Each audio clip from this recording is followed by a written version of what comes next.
ලතා ගැයූ හඳරාවූ මුඛයේ මොනතරම් ශක්තියක් තිබුණාද කියන එක.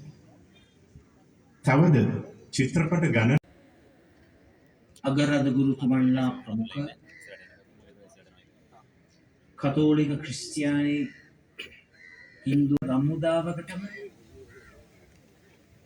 ලතා ඇන්ටි සහභාගී වෙලා මම වැඩි කතා කරන්න යන්නේ නැහැ.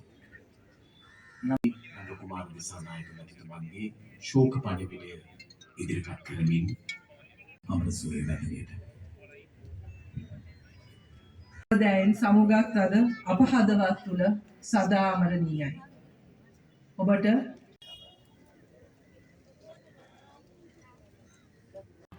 ගැයූ ගීත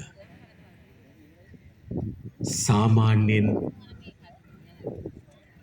අපේ රසික රසිකාවියන් එකින් එක මధుර ස්වරයෙන් ආමන්ත්‍රණයට පත් කරාය. 1953 වසරේදී